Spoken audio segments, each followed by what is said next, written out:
మొట్టమొదటిసారిగా నాలుగోసారి ముఖ్యమంత్రిగా ప్రమాణ స్వీకారం చేసిన తర్వాత హైదరాబాద్కు వచ్చాను. ఎన్టీఆర్ ట్రస్ట్ బిల్డింగ్కి వచ్చాను.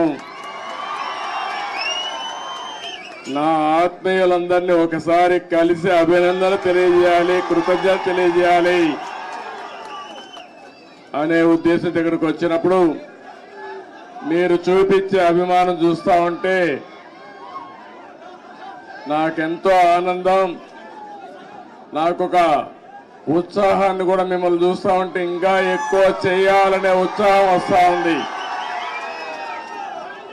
వేదిక పైన వేదిక ముందర ఉన్నటువంటి నాకు ప్రాణ సమానమైన తెలుగుదేశం పార్టీ కుటుంబ సభ్యులందరికీ పేరు పేరున మనస్ఫూర్తిగా నమస్కారాలు, అభినందనలు.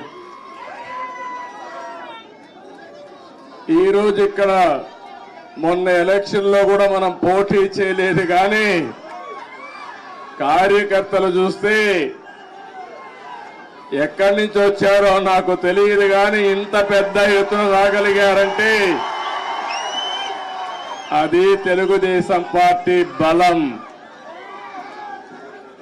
నేను వచ్చింది మీ అందరికీ కూడా, మీరందరూ ప్రత్యక్షంగా పరోక్షంగా నా గెలుపు కోసం పనిచేశారు ఆంధ్రప్రదేశ్లో. అలాంటి మీ అందరికీ కూడా ధన్యవాదాలు, కృతజ్ఞతలు. ఒక్క విషయం మనం గుర్తుపెట్టుకోవాలి, మహానాయకుడు యుగ పురుషుడు నందమూరి తారక రామారావు గారు తెలుగుదేశం పార్టీ పెట్టింది ఈ గడ్డపైనే. ఆ రోజు ఆయన ఆలోచించింది ఏదో రాజకీయాల కోసం రాలేదు, లేకుంటే రాజకీయాల్ని అధికారం కోసం వచ్చి ఉపయోగించుకోవని రాలేదు. తెలుగు జాతికి అన్యాయం జరిగింది, నా జాతిని కాపాడుకోవాలని ఏకైక లక్ష్యంతో ఎన్టీ రామారావు గారు వచ్చారు. పార్టీ పెట్టిన విధానం కూడా మీరు చూశారు. ఎమ్మెల్యే క్వార్టర్లో ఆ రోజు ఏ విధంగా అయితే 10 మందిని కలవడానికి వచ్చాడు, వస్తే పెద్ద ఎత్తున ప్రజలు వస్తే అప్పటికప్పుడే తెలుగుదేశం పార్టీని నామకరణం చేసి అనౌన్స్ చేశాడు. ఈ రోజు కూడా నేను చూస్తున్నా మిమ్మల్ని చూస్తా ఉంటే మళ్ళీ తెలంగాణ గడ్డ పైన తెలుగుదేశం పార్టీకి పూర్వ వైభవం వస్తుంది. అది స్పష్టంగా కనపడుస్తా ఉంది మీ ఉత్సాహం చూస్తా ఉంటే. ఒక్క విషయం మనందరం కూడా గుర్తుపెట్టుకోవాలి, ఈరోజు 2 రాష్ట్రాలు విభజన జరిగినప్పుడు కూడా నేను ఒకటే ఆలోచించాను, నాకు ఇటు తెలంగాణ అటు ఆంధ్రప్రదేశ్ 2 కళ్ళు లాంటివి. అందుకే ఆ రోజు ఒకే మాట చెప్పాను, నేను ఏ పక్క కూడా సైడ్స్ తీసుకోకుండా 2 ప్రాంతాల ప్రయోజనాల లక్ష్యంగా పనిచేసిన ఏకైక పార్టీ తెలుగుదేశం పార్టీ. తెలుగు జాతి ఐకమత్యంగా ఉండాలని ఆ రోజు ఆలోచించా, ఈ రోజు ఆలోచిస్తున్నా. నా చివరి రక్తపు బొట్టున్నంత వరకు అది ఆలోచిస్తాను. ఇంకో పక్కన మీరు ఒక విషయం గుర్తుపెట్టుకోవాలి, తెలుగు జాతికి ఒక గౌరవం తెచ్చిన వ్యక్తి ఎన్టీ రామారావు గారు. అంత మునుపు తెలుగు వాళ్ళందరినీ మదరాసి అని పిలుస్తా ఉంటే, కాదు తెలుగు జాతి ఒకటి ఉందని ప్రపంచానికి చాటి చెప్పిన ఏకైక నాయకుడు నందమూరి తారక రామారావు గారు. తెలుగు వారికి ఆత్మ గౌరవాన్ని తెచ్చిన నాయకుడు ఎన్టీ రామారావు. అనేక సమస్యలు తీసుకొచ్చాడు, 1-2 కాదు. ఒకప్పుడు తెలంగాణలో అయితే కరణం మున్సబులు పటేల్ పట్వారీ విధానం భయంకరంగా ఉంటే రద్దు చేసిన తర్వాత ఈ ప్రాంత ప్రజానీకం మాకు స్వాతంత్రం వచ్చిందని పండగ చేసుకున్న సందర్భం అది. ఈరోజు తెలుగు రాష్ట్రాల్లో బ్రహ్మాండంగా వెనుకబడిన వర్గాల ముందుకు వచ్చారంటే అది ఎన్టీ రామారావు గారు చూపించిన చొరవ, ఆయన తీసుకున్న చర్యలేనని చెప్పి నేను మీకు తెలియజేస్తున్నా. అనేక పరిపాలనా సంస్కరణలు తీసుకొచ్చారు. మొట్టమొదటిసారిగా దేశంలోనే సంక్షేమానికి నాంది పలికిన ఏకైక నాయకుడు నందమూరి తారక రామారావు గారు అని చెప్పి కూడా నేను మీకు తెలియజేస్తున్నా. ఆ తర్వాత ఈరోజు మనం పార్టీలో చూస్తా ఉంటే ఎక్కడ చూసినా 20 ఏళ్లయింది అధికారం పోయి 2004, ఈరోజు 2024 అధికారం పోయిందే గాని మీలో పట్టుదల తగ్గలేదని చెప్పి నేను మీకు తెలియజేస్తున్నా. రోజు రోజుకు అభిమానం పెరుగుతా ఉంది.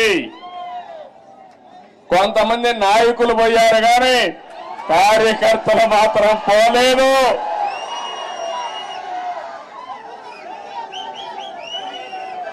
తెలుగు జాతి ఉన్నంత వరకు తెలుగుదేశం పార్టీ జెండా రెపరెపలాడుతుంది.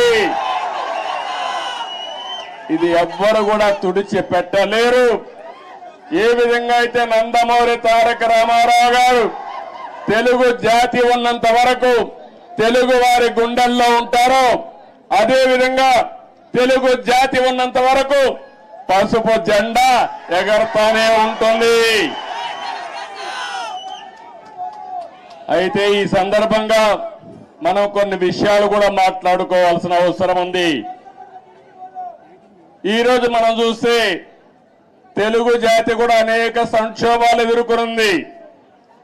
నేను కూడా తెలుగుదేశం పార్టీ నాయకులు కార్యకర్తలు కూడా అనేక సంక్షోభాలు ఎదుర్కొన్నాం. కానీ ప్రతి ఒక్క సంక్షోభాన్ని ఒక అవకాశంగా మలుచుకుని తిరుగులేని శక్తిగా తెలుగుదేశం పార్టీ ఎదుగుతూనే వచ్చింది. భవిష్యత్తులో కూడా ముందుకు పోతాదని చెప్పి నేను మీకు తెలియజేస్తున్నా. నన్ను జైల్లో పెట్టారు ఏ కారణం లేకుండా.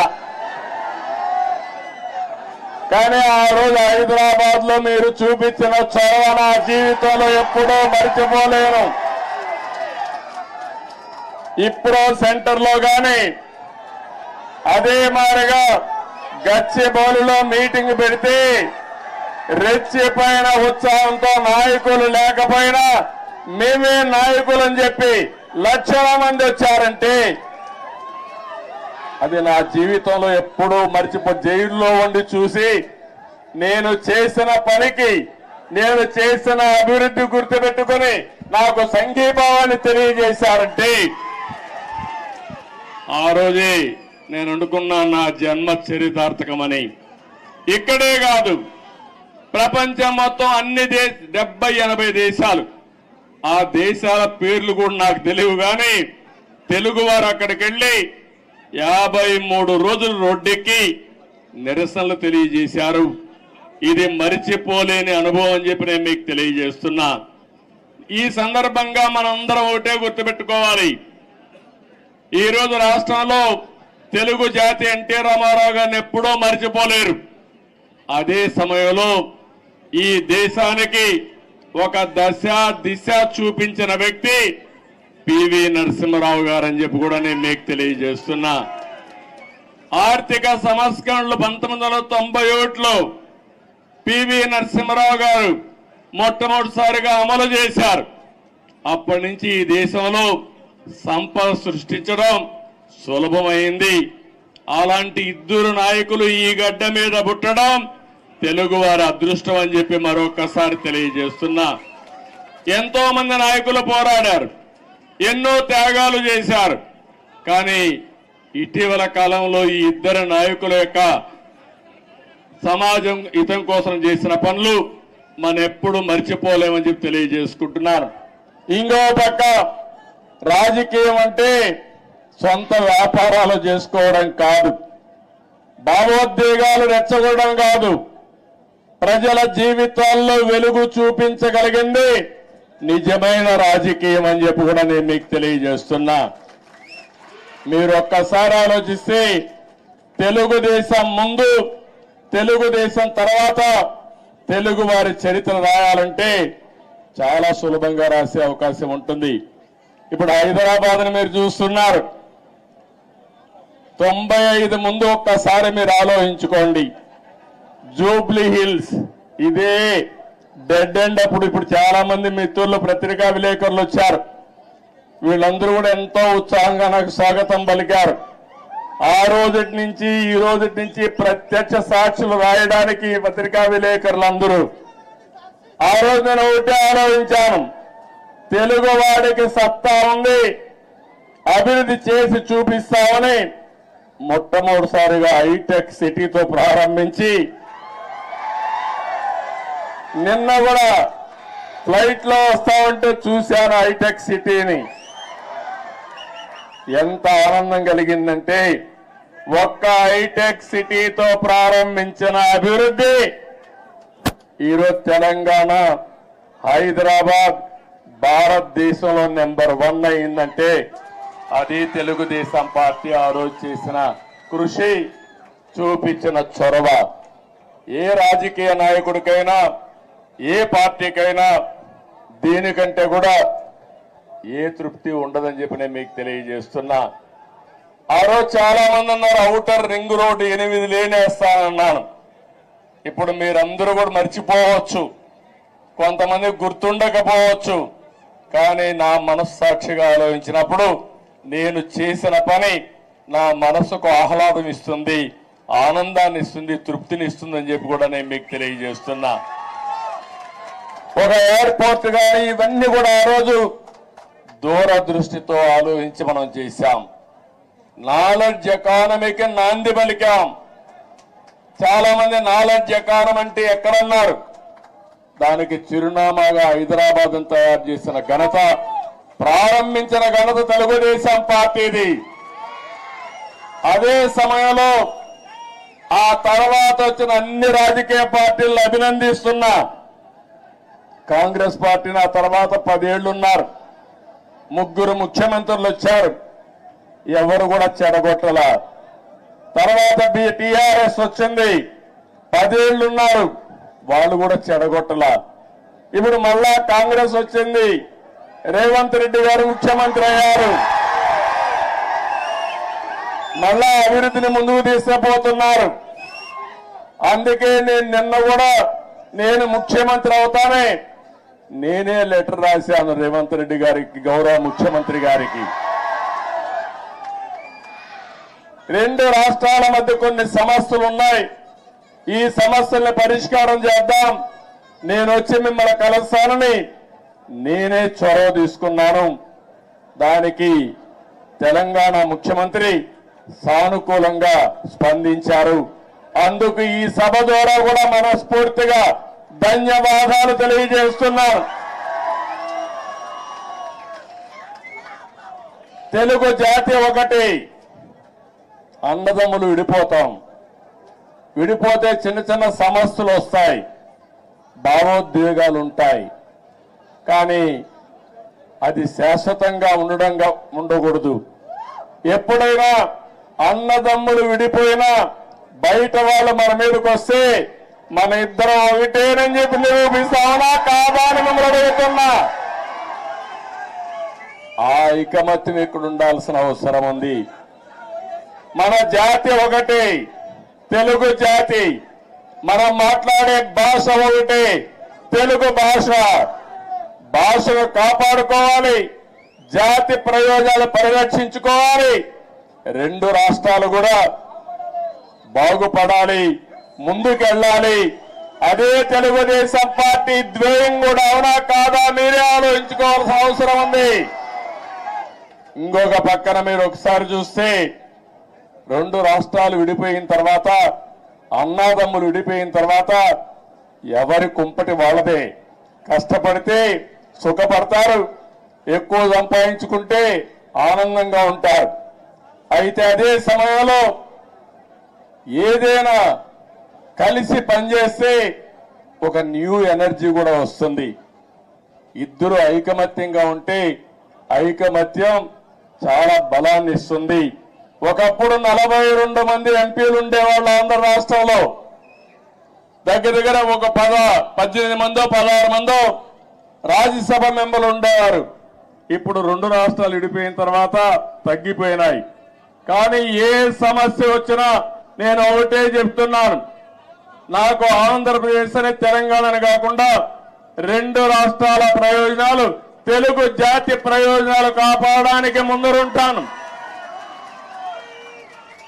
కొంతమంది ఆలోచిస్తున్నారు గొడవలు పెట్టుకుంటే సమస్యల పరిష్కారం అవుతాయని. గొడవలు పెట్టుకుంటే నీళ్లు రావు, సమస్యల పరిష్కారం కావు, అభివృద్ధి జరగదు, దానివల్ల లాభం కంటే ఎక్కువ నష్టం వస్తుంది.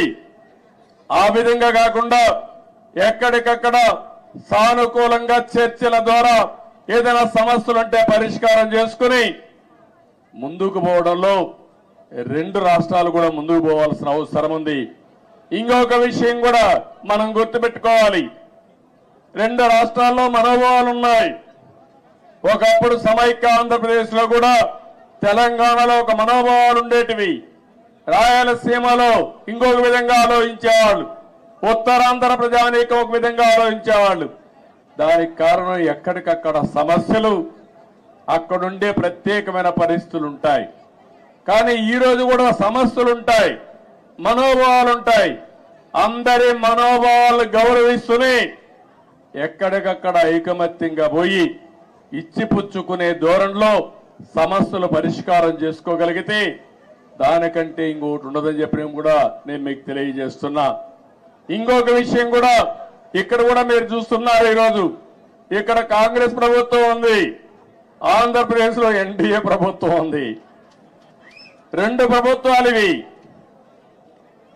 అలాంటప్పుడు ఒకరికో ఒక ఆలోచనలు ఉంటాయి, సిద్ధాంతపరంగా కొన్ని ఆలోచనలు ఉంటాయి. కానీ ఏ ఉన్నా తెలుగు జాతి ప్రయోజనాలు వచ్చినప్పుడు మాత్రం అందరం కలిసి పనిచేసుకోవాల్సిన అవసరం ఉందని చెప్పి కూడా నేను మీకు తెలియజేస్తున్నా. ఆ దిశగానే నిన్న చర్చలు జరిగాయి. ఆ చర్చలు చాలా వరకు ముందుకు తీసుకుపోతాయని కూడా నేను ఆశిస్తున్నా. కొంతమంది ఆలోచిస్తున్నారు, ఆ ఆలోచనలు మంచివి కాదు. నేను ఒకటే చెప్తున్నా, ఆ రోజు కూడా ఇన్ని జరిగితే చాలా మంది చాలా విషయాలు మాట్లాడితే నేను చేసిన అభివృద్ధిని కూడా కొంతమంది వక్రీకరించి మాట్లాడారు. కొంతమంది అన్నారు నువ్వు మొత్తం హైదరాబాద్ నే అభివృద్ధి చేశావు కాబట్టి రాష్ట్రం విడిపోయిందని కూడా శాపనార్థాలు పెట్టిన వాళ్ళు కొంతమంది ఉన్నారు నా మీద. నేను ఒకటే ఆ రోజు చెప్పాను, ఆ రోజు కానీ ఈ రోజు కానీ ముందు ఒక ప్రాంతం అభివృద్ధి కావాలి, అది రాజధానితో ప్రారంభమవుతుంది, అది చివరికి మారుమూల ప్రాంతాలకు కూడా స్ప్రెడ్ అవుతుందని చెప్పి ఆ రోజు చెప్పా. ఆ విషయం చాలా మంది మర్చిపోయి అనేక విధాలుగా మాట్లాడే పరిస్థితికి వచ్చారు. ఈ రోజు ఒక్క ఉదాహరణ చెబుతున్నాను మీ అందరికీ. తెలంగాణ ఆంధ్రప్రదేశ్ రాష్ట్రాలు 2 రాష్ట్రాలుగా విడిపోయాం. విడిపోయిన తర్వాత 10 సంవత్సరాల సుదీర్ఘ పరిపాలన 2 రాష్ట్రాల్లో జరిగింది. అనేక రాజకీయ మార్పులు చేర్పులు కూడా వచ్చాయి. మీరు చూస్తే నేను ముఖ్యమంత్రి అయినప్పుడు మొట్టమొదటిసారిగా 2014లో రాష్ట్రం విడిపోయినప్పుడు తెలంగాణ ఆంధ్రప్రదేశ్ తలసరి ఆదాయం 35% వ్యత్యాసం. అంటే తెలంగాణ 35% తలసరి ఆదాయం ఎక్కువ ఉంది. దానికి కారణం హైదరాబాద్ నగరం. అయితే నేను బాగా కష్టపడి 2019 నుంచి 24 వరకు కష్టపడితే 14 నుంచి 19 వరకు కష్టపడితే ఆ వ్యత్యాసాన్ని 27.5%కి తగ్గించాను. అంటే 35 నుంచి 27.5 అంటే 7.5%కి తగ్గింది. మళ్ళా ఒక ప్రభుత్వం వచ్చింది, విధ్వంస ప్రభుత్వం వచ్చింది. 5 ఏళ్లు ఇష్టానుసారంగా చేశారు. ఈ రోజు ఎంతవరకు పోయిందంటే 44% పెరిగిపోయింది. అంటే మీరందరూ గుర్తుపెట్టుకోవాలి, కుండ వాళ్ళందరూ కూడా, విభజన వల్ల జరిగిన నష్టం కంటే పాలన వల్ల 5 సంవత్సరాల నష్టం జరిగే పరిస్థితి వచ్చింది. అదే ఈసారి రాకపోయింటే తెలంగాణకు ఆంధ్ర రాష్ట్రానికి 100% వ్యత్యాసం వచ్చేసేది. కానీ ఒకటే నేను కోరుకుంటున్నా, తెలంగాణ ఒక స్థాయికి వచ్చింది. దేశంలోనే మీరు ఒక్కసారి ఆలోచిస్తే హైయెస్ట్ పర్ క్యాపిటా ఇన్కమ్ ఉండే రాష్ట్రం తెలంగాణ రాష్ట్రం. పెద్ద రాష్ట్రాల్లో 3,08,732 రూపాయలు తలసరి ఆదాయం గుజరాత్ కంటే ఎక్కువైంది, మహారాష్ట్ర కంటే ఎక్కువైంది, కర్ణాటక కంటే ఎక్కువయ్యే పరిస్థితి వచ్చింది. ఇప్పుడు ఆంధ్రప్రదేశ్ చూస్తే 2,19,518.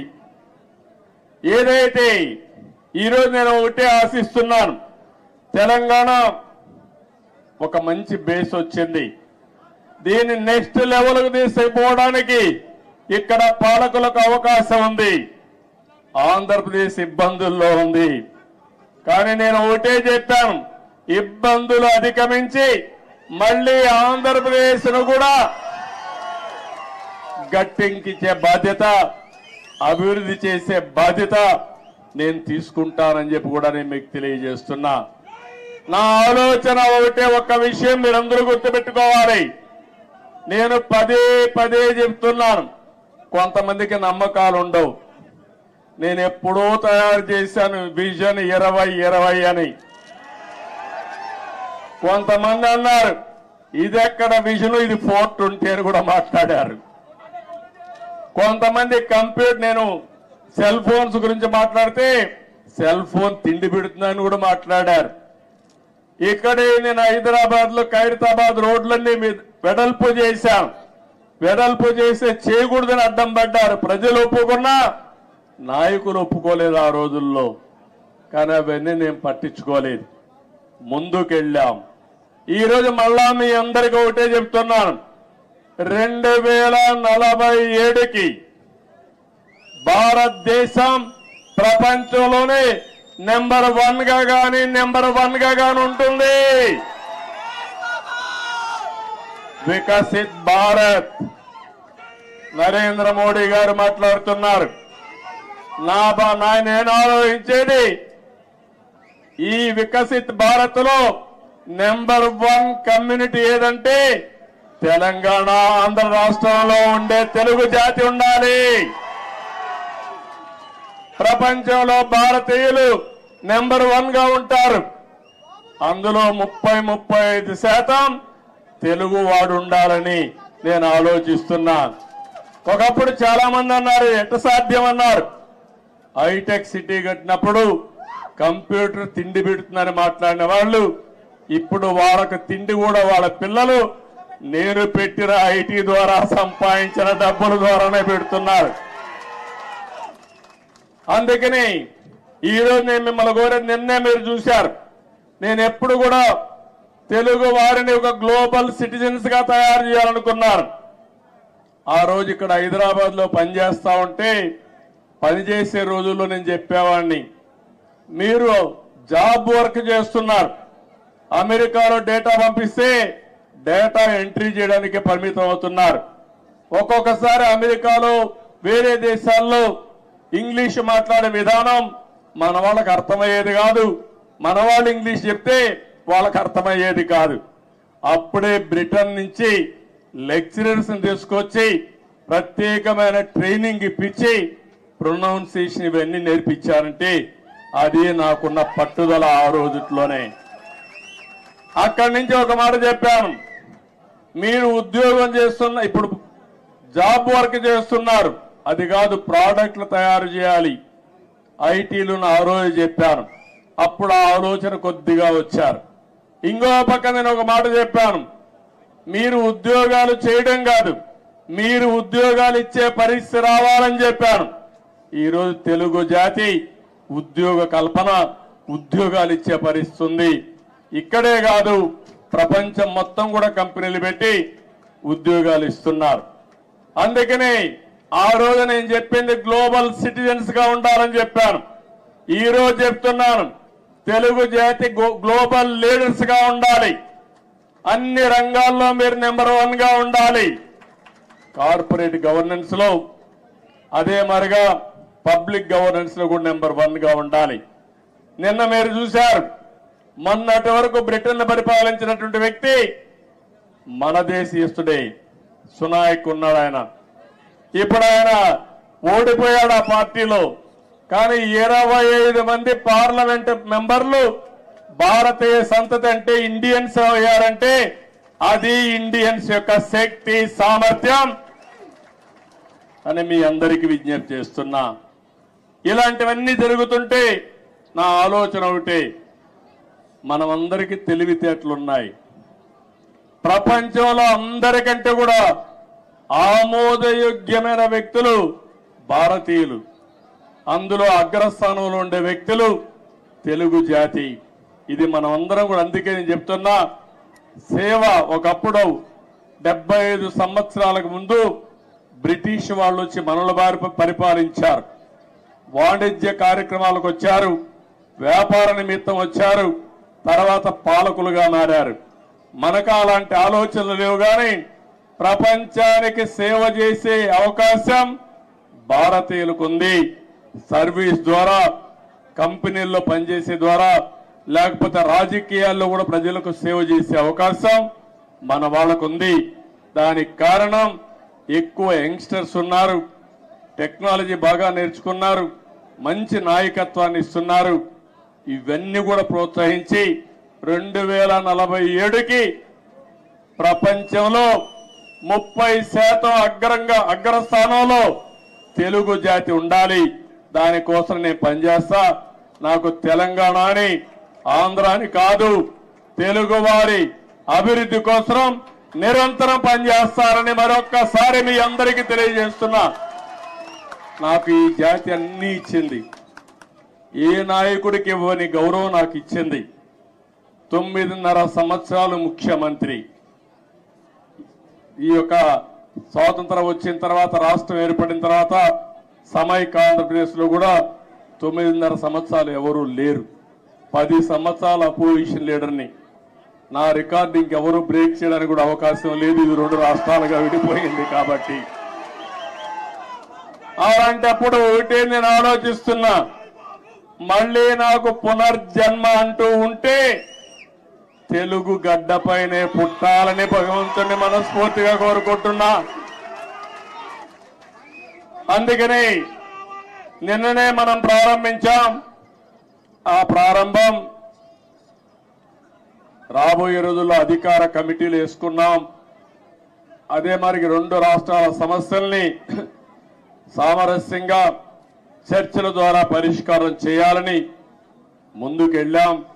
ఇంకా రాబోయే రోజుల్లో అవన్నీ ఒక దారికి తీసుకుపోయి రాజకీయాలు ఎన్నైనా ఉండొచ్చు, కానీ ఆ రాజకీయాలు జాతి ప్రయోజనాలే ముఖ్యంగా మనం పనిచేస్తే ఏ సమస్య ఉండదని చెప్పి కూడా నేను మీకు తెలియజేస్తున్నా.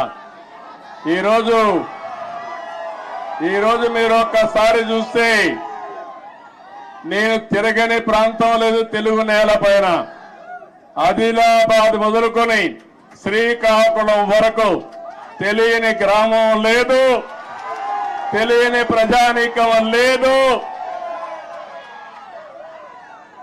అలాంటి ప్రజలందరినీ చూశాను. ఇప్పుడు కూడా అదే అనిపిస్తుంది నాకు. ఇక్కడికి వచ్చినప్పుడు మీ యొక్క ఎనర్జీ చూసిన తర్వాత, మీ ఉత్సాహం చూసిన తర్వాత, దీనికంటే ఏ నాయకుడైనా ఏమైనా కోరుకుంటామని అడుగుతున్నాను. మీరు నాకు అధికారాన్ని ఇచ్చారు. తిరిగి నేను సేవాభావంతో అనేక కార్యక్రమాలు చేశా. అది నా జీవితంలో దానికంటే ఇంకేం కోరుకునేది లేదు. కానీ నేను ఒకటే చెప్తాను, నా జీవితం ఉన్నంత వరకు, చివరి రక్తపు బొట్టు ఉన్నంత వరకు ప్రజలకు ఏం చేయాలో అవన్నీ చేస్తానే ఉంటాను. ఇప్పుడు నేను ఆలోచించే విధానం మీరు చూస్తే రాబోయే 30 ఏళ్లలో ఏం జరుగుతుందో ఇప్పుడే ఊహించి దానికి ఒక విజన్ తయారు చేసుకుని ముందుకు పోవాలనేది నా మనస్తత్వం. అందుకే ఈ సందర్భంగా నేను మిమ్మల్ని అందరినీ ఒకటే కోరుతున్నా. మీ తెలంగాణలో మా తమ్ముడు ఇప్పుడే చెప్తున్నాడు, మొన్న ఆంధ్రప్రదేశ్ లో ఎన్నికలు వచ్చాయి. ఎన్నికలు వస్తే నేను వినూత్నంగా ఆలోచించాను. ఈసారి అందరినీ సీనియర్స్ నే కాకుండా యంగ్స్టర్స్ తీసుకొచ్చాను, రీస్ట్రక్చరింగ్ ప్రారంభించాను. యువకుల్ని, ఉత్సాహవంతుల్ని, చదువుకున్న వాళ్ళని సామాజిక న్యాయమే ధ్యేయంగా పెట్టుకుని అందరినీ మంచి వ్యక్తులు తీసుకొచ్చాం. ఆ యొక్క ఇది మీరు చూస్తే బ్రహ్మాండంగా ప్రజలు కూడా బ్రహ్మరథం పట్టారు. తెలుగుదేశం చరిత్రలో ఇంత పెద్ద విజయాన్ని నేను ఎప్పుడూ చూడలేదు. 82, 84 ఆగస్టు క్రైసిస్ తర్వాత 85, తర్వాత 94, 99 ఎప్పుడూ చూడలేదు. ఒక సునామీ వచ్చింది. ఆ సునామీకి ఎక్కడికక్కడ అందరూ కూడా కొట్టుకుపోయే పరిస్థితికి వచ్చారు. అది చూసిన తర్వాత మా తమ్ముడు అంటున్నాడు, అంటే ప్రజాస్వామ్యంలో మీరు ఒక్క విషయం గుర్తుపెట్టుకోవాలి, రాజులు లేరు, నియంతలు లేరు. ఎవరైనా విర్ర వీగితే ఎక్కడికి పంపించాలని మీరే పంపిస్తారు. అందుకే నేను ఇప్పుడు కూడా చెప్తున్నా మా మంత్రులకి అందరికీ, అక్కడ విర్ర వేగొద్దండి, భూమి మీద నడవండి, ఆకాశం నడవద్దండి. ప్రజలకు మనం సేవ చేయాలి కానీ మనము ప్రజలకు సేవకులు కానీ పెత్తందారులు కాదు. ఆ విషయం గుర్తుపెట్టుకోమని అందరికీ ఎప్పటికప్పుడు హితబోధ చేస్తున్నా. అందుకే ఒక మాట అన్నాను నేను, సిబిఎన్ 95 2024 కాదు, సిబిఎన్ 95లో ఏ విధంగా పనిచేశాడో అదే విధంగా పనిచేస్తానని నిన్నే చెప్పాను. ఆ రోజుట్లో మీరు నాతో తిరిగిన వాళ్ళు ఇక్కడ ఈ గడ్డ మీద చూసుంటారు. 90 రోజులు తిరిగారు హైదరాబాద్ లో. ఆకస్మిక తనిఖీలు, తెల్లవారుజామున లేచి అందరి తలుపు తట్టి నిద్ర లేపి సమస్యలు తెలుసుకుంటూ పరిష్కారం చేసిన రోజులు అవన్నీ. అలాంటివి చాలా చేశాం. ఆ రోజు చేసిన కార్యక్రమాలే మీరు చూస్తే శ్రమదానం, అదే మరి జన్మభూమి, అదే మారిగా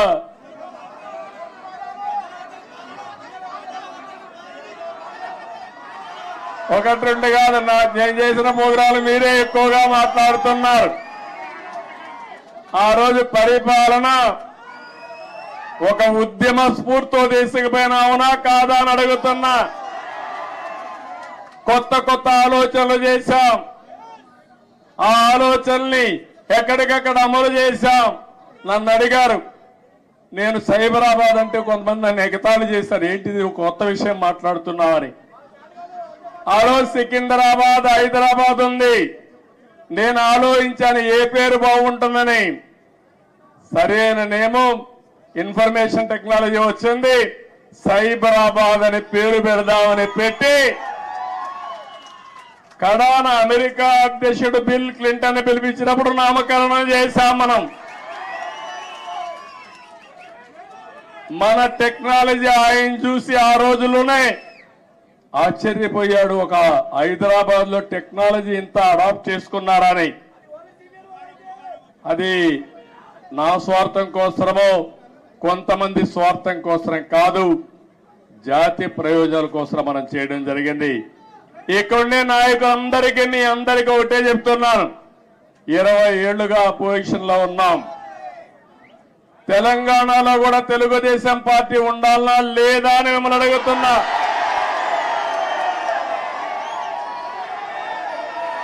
తెలుగు వారి ప్రయోజనాల కోసం తెలుగుదేశం పార్టీ ఉండాలనా లేదా అని మిమ్మల్ని అడుగుతున్నా. తెలంగాణ గడ్డ పైన పుట్టిన పార్టీ ఉండాలనా లేదా అని అడుగుతున్నా. తప్పకుండా ఇక్కడ పార్టీ కోసం పనిచేసిన కార్యకర్తలు ఉన్నారు. తొందరలోనే పార్టీని రీస్ట్రక్చరింగ్ చేస్తాం. మళ్ళా యువకుల్ని ప్రోత్సహిస్తాం, యువ రక్తాన్ని ఎక్కిస్తాం, చదువుకున్న వ్యక్తులందరినీ కూడా తీసుకొస్తాం. నేను ముందే విధంగా అయితే ఆలోచించానో ఇప్పుడు టెక్నాలజీ కూడా వచ్చింది కాబట్టి ఆంధ్రప్రదేశ్ ఒక విధానం, తెలంగాణ ఇంకొక విధానంతో ఆలోచించి ప్రత్యేకమైన శ్రద్ధ పెట్టి ఒక మంచి పార్టీని అభివృద్ధి చేద్దాం. ఇక్కడ తెలుగుదేశం పార్టీకి ఒక ప్రత్యేకత ఉంది. అధికారం ఉన్నా ప్రతిపక్షంలో ఉన్నా ఎప్పుడూ ప్రజాపక్షంలోనే మనం ఉంటాం. ఈరోజు ఎన్టీఆర్ ట్రస్ట్ బిల్డింగ్ ఇది. మీరు పక్కన చూస్తే బ్లడ్ బ్యాంక్ ఉంది. భువనేశ్వరి గారి నాయకత్వంలో స్కూల్స్ పెట్టాం. ఆ రోజు నేను పెట్టిన తర్వాత, నేను రాజకీయాల్లో యాక్టివ్ అయిన తర్వాత ఆ మేనేజ్మెంట్ ఆవిడ చూస్తా ఉంది. ఇంకో పక్క బసవతారకం క్యాన్సర్ హాస్పిటల్ ఈ రోడ్లోనే ఉంది. అది మన నాయకుడి కళ. ఆ రోజు ఆయన ఆలోచించాడు,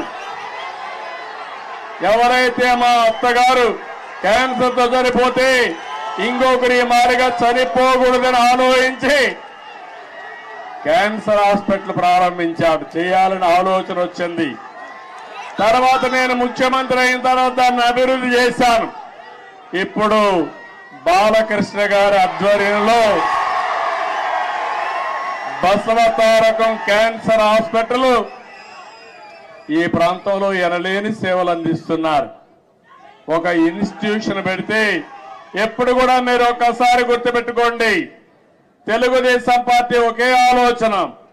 ఆ ఆలోచన ఏ విధంగా సరే ప్రజలకు సేవ చేయాలన్న ఆలోచన తప్ప పెత్తనం చేయాలని కాదనే విషయం మరొక్కసారి మీ అందరికీ గుర్తు చేస్తున్నా.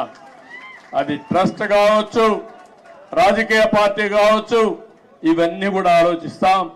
నేను కూడా పార్టీని రీస్ట్రక్చరింగ్ చేస్తాం. యువకుల్ని ప్రోత్సహిస్తా, ఉత్సాహవంతుల్ని గౌరవిస్తా.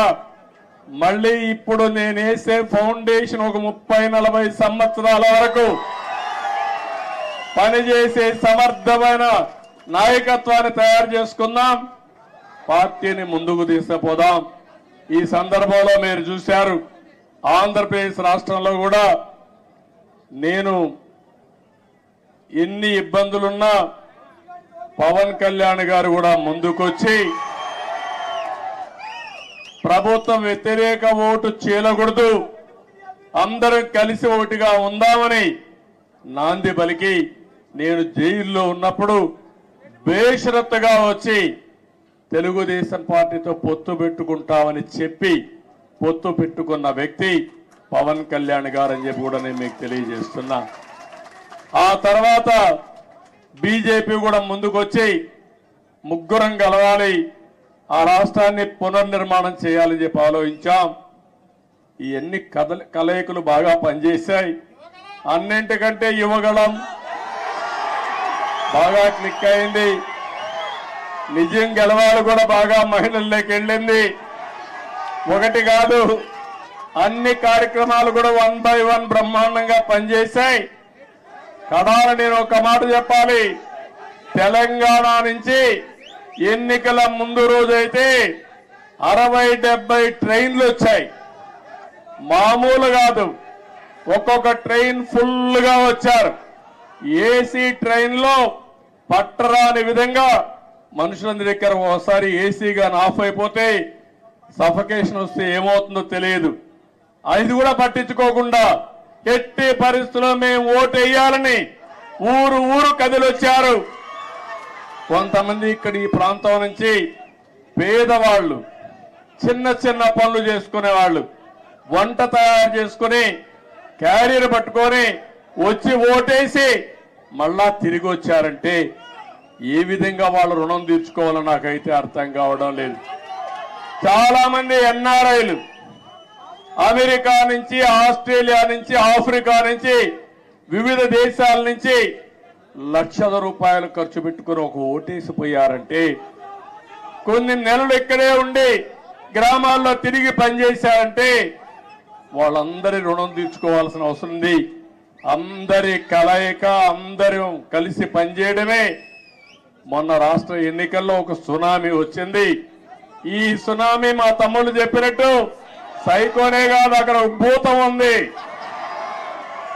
నేను ఎవరిని రమ్మని అడిగితే వాళ్ళు అంటున్నారు మీరు బాగానే ఉంది, మీ మీద మాకు నమ్మకం ఉంది, మీకు ట్రాక్ రికార్డు ఉంది, కానీ మీ రాష్ట్రంలో ఒక భూతం ఉంది. ఒకవేళ వస్తే మళ్ళీ మీ ప్రజలు ఎప్పుడైనా ఆలోచిస్తే మళ్ళా ఆ భూతం ముందుకు వస్తే మేమేమవుతామని అడిగే పరిస్థితికి వస్తున్నారు. నేను చెప్పాను ఆ భూతాన్ని పూర్తిగా భూస్థాపితం చేసే బాధ్యత తీసుకుంటాం. రాష్ట్ర ప్రయోజనాలే ధ్యేయంగా పనిచేస్తాం. ఆ రాష్ట్రంలో మీరు చూస్తే రాజకీయాల్లో అర్హత లేని వ్యక్తులు రాజకీయాల్లోకి వస్తే ఏం జరుగుతుందో దానికి నిదర్శనం మొన్న 5 సంవత్సరాలు. ఇప్పుడు నేను నిరూపించాల్సింది రాజకీయాల్లో ఎలాంటి వ్యక్తులు మంచి వాళ్ళు ఉంటే ఏం జరుగుతుందో అది నిరూపించే సమయం వచ్చిందని చెప్పి కూడా నేను మీకు తెలియజేస్తున్నా. ఎక్స్పెక్టేషన్స్ ఎక్కువగా ఉన్నాయి. ఆకాశంలో చాలా మంది ఈ రోజే అయిపోవాలని కూడా ఆలోచిస్తున్నారు. కానీ అక్కడ ఖజానా చూస్తే ఖాళీ అయిపోయింది. పనిచేసే వ్యక్తులు కూడా లేరు. అన్ని సమస్యల సుడిగుండంలో ఉన్నాం. పర్వాలేదు, భగవంతుడు ఎప్పుడు నాకు ఒక ధైర్యాన్ని ఇస్తాడు. ఎప్పుడు కూడా సంక్షోభంలో అవకాశాలు వెతుక్కోవడం నా నైజం. తప్పకుండా మళ్ళా అలాంటి అవకాశాలు ఎదుర్కొని ఎక్కడికక్కడ ముందుకు పోతాం. 95లో అదే జరిగింది. హైదరాబాద్ లో కూడా ఆ రోజు జీతాలు ఇవ్వలేకపోయా. 2004 కంత బెస్ట్ ఎకానమీగా తయారు చేశాం. కష్టాలు తెలిసిన పార్టీ తెలుగుదేశం పార్టీ, ప్రజల ఇబ్బందులు తెలిసిన పార్టీ తెలుగుదేశం పార్టీ.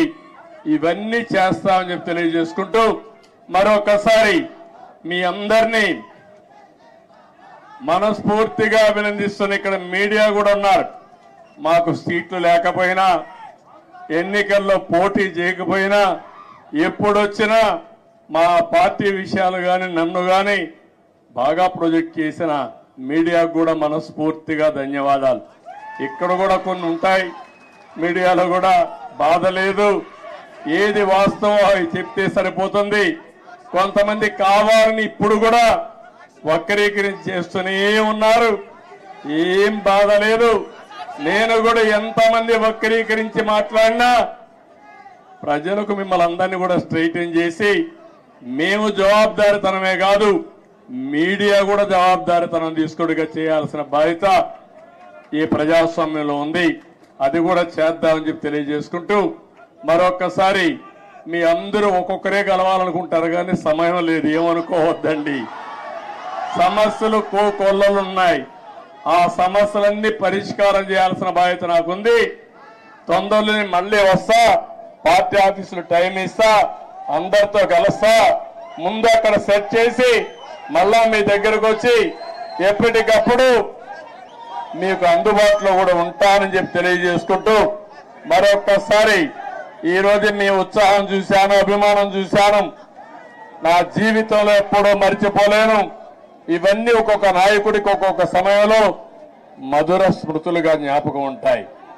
నేను ఎవరిని ఈరోజు రమ్మని కూడా పిలవలేదు, కానీ ఈ పార్టీకి ఇక్కడికి వచ్చి 10 మందికి ధన్యవాదాలు తెలియచేయాలనే ఉద్దేశంతో వచ్చా. ఆ సందర్భంగా ఇంత పెద్ద ఎత్తున వచ్చారు. మీ అందరికీ పేరు పేరున మనస్ఫూర్తిగా కూడా శిరస్సు వంచిన నమస్కారాలు తెలియజేసుకుంటూ మీకే కాకుండా తెలంగాణ మారుమూల ప్రాంతాల్లో ఉండే తెలుగుదేశం పార్టీ శ్రేయోభిలాషులందరికీ మనస్ఫూర్తిగా అభినందనలు, ధన్యవాదాలు తెలియజేసుకుంటూ అందరికీ నమస్కారాలు. జై హింద్, జై తెలుగుదేశం, జై తెలంగాణ.